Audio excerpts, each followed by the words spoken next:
feel like if I had the access to HBO's House of the Dragon account, I would have released the trailer. The trailer's done.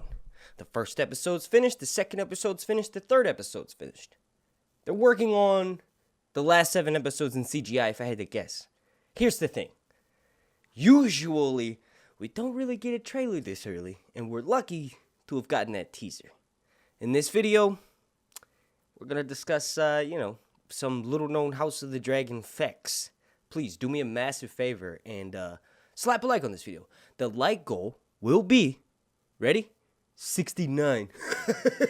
Long night.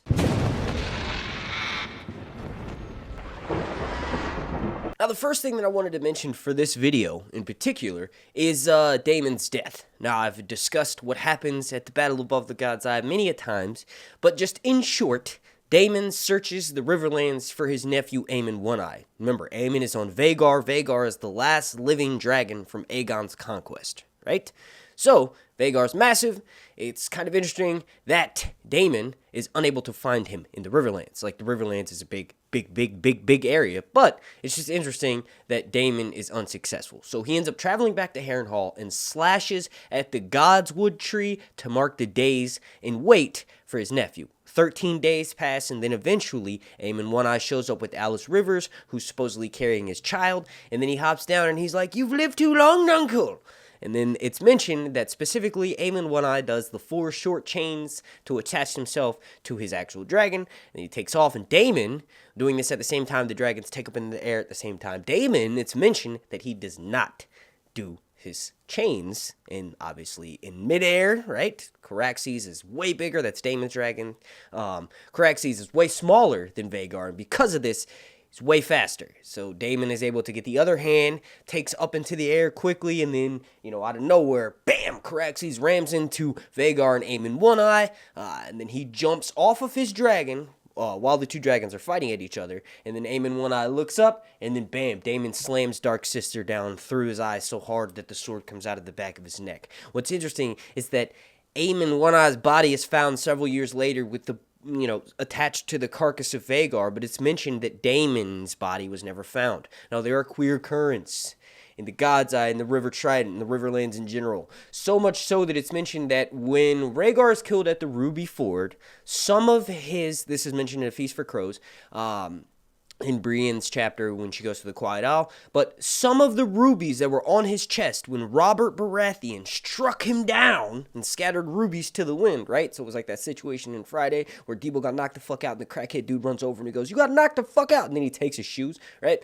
It's kind of the same thing. Some of those rubies, I think 3 of them, maybe, or almost 7, 6 of them have been found at the Quiet Isle, which is this place that's really hard to get to in the Riverlands. Like when Brienne is walking with Sept and Marybald, they have to go like this way and that way because the currents, basically, it's very muddy. Long story short, ends up at the Quiet Isle. It's possible that Daemon, maybe he was unconscious at the time because the force of the impact probably knocked him unconscious. His body floated downriver, was eventually picked up by Nettles. And maybe, yes, he did get grievous wounds at the Battle Above the God's Eye, so yes, he does die as a result of that, but maybe he lives for a little while longer and ends up dying in the arms of Nettles. Perhaps his one true love, or even, if the rumors are to be believed, but most likely won't be proven true for this show, his daughter. Now, the next thing that I want to discuss for this video is something that I've kind of mentioned before, but not really, right? So we had this picture come out a while back when they were still filming heavily for House of the Dragon. We don't really know what's going on, if they're actually filming it's now still or not. But anyway, there was this picture of this person who had a dragon glass dagger. Now, there's something to note that eventually when Rhaenyra takes King's Landing in this story, there's this character known as the Shepherd who is out in the streets of King's Landing preaching day and night to get the citizens of King's Landing to rile up and go kill the dragons in the dragon pit. He's obviously successful. Now that is who I initially thought this person was. Just some scorned person that was probably a small folk, part of like somewhere near the lands of King's Landing or near the area where some of the dragons are on Dragonstone, and they were scorned, right? So the dragons attacked their shepherd or their herd or whatever, and they lost their arm, and this is going to be the person who is were shown early on in season 1, and then they come back in one of the later seasons and make more appearances, and then we realize, okay, this is the shepherd who brings about the destruction of the dragon pit, right? That could be the case, but one thing to note is that during the reign of King Jaehaerys, as a matter of fact, this was like 57 or 56 years after Aegon's conquest. So, 50 years after Aegon initially came over and made Westeros one. Dorne, much, much later, but he united most of Westeros, right, at this time. So, Arya Targaryen, he steals Balerion the Black Dread. I've talked about that several times in this video, but when she comes back, she has fireworms inside of her, and they burn her to death, right? So after this, King Jaehaerys thinks it's a good idea to start something known as the Order of the Dragon Keepers. Their job is basically to take care of all the dragons in King's Landing at the Dragon Pit, and also all the dragons at Dragonstone, right? So that is most likely who this person is. Someone who is scorned. Initially, they are for the Targaryens, they're a dragon keeper, and then something happens and they realize that dragons are evil, they're monsters, they shouldn't exist in this world, and that is likely who this person is from the leaked image, and we'll probably see them in that infamous scene in the later seasons when Rhaenyra finally takes King's Landing. Alright, and I've made a bunch of House of the Dragon videos. I could wrap the video up here, but I just wanna talk about the Song of Ice and Fire books. Like they're fucking amazing, and honestly, if you get into them, you'll have something to hold you over until Hot D not only comes out, until the trailer comes out, but also hopefully till Winds of Winter is released. Like, this is crazy how good the books are. It's insane.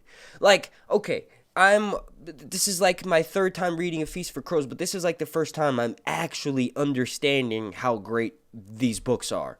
Like, okay, so for instance, Brienne, right? She is probably one of the best POVs ever, because we get to see things from her perspective. And the reason why I say that is because most of the women, all of the women in this story, aside from Arya, are women. They care, like Sansa, she fucking thinks about dresses for 3 pages. She worries about not being able to take her aunt's clothes down the mountain, right? So she's pretending to be Elaine, Peter's daughter. They're making their way down the mountain with sick Robin, mother's milk, titty boy, seizures. He has seizures all the time. They're making their way down the mountain, and for like 3 pages, she's literally like, oh, this silk embroidered stuff, I won't be able to take. But Brienne, the whole time, she's like worried about dudes that are trying to rape her, but she's so much bigger and so much stronger than them, she fucking destroys them, right? So the last Brienne chapter that I was just reading last night, she's actually attacked, brutally attacked. It's the craziest thing. Like, there's this asshole biter, right? He's like twice the size of all the other people. Like, so she's at this place with Gendry, right? So the books are completely different from the TV show. Gendry, on the show, I think he stays with the Brotherhood without banners.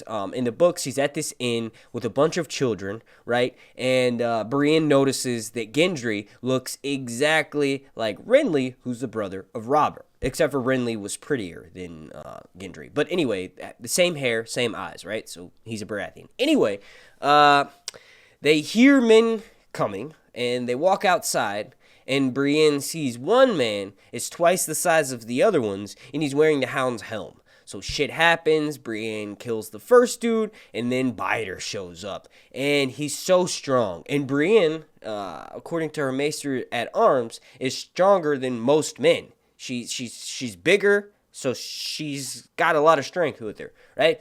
She is not able to beat the shit out of Biter's, like, punching her in the face, and, like, she tries to cut him, so, like, he's forcing her down, and he's, like, choking her and, like, strangling her out, and she finally gets her hands free and reaches down and grabs her dagger, and she just presses the blade against him, and he starts bleeding, and blood wells up, and then he screeches, makes, like, a howling sound, right? And then he bites her.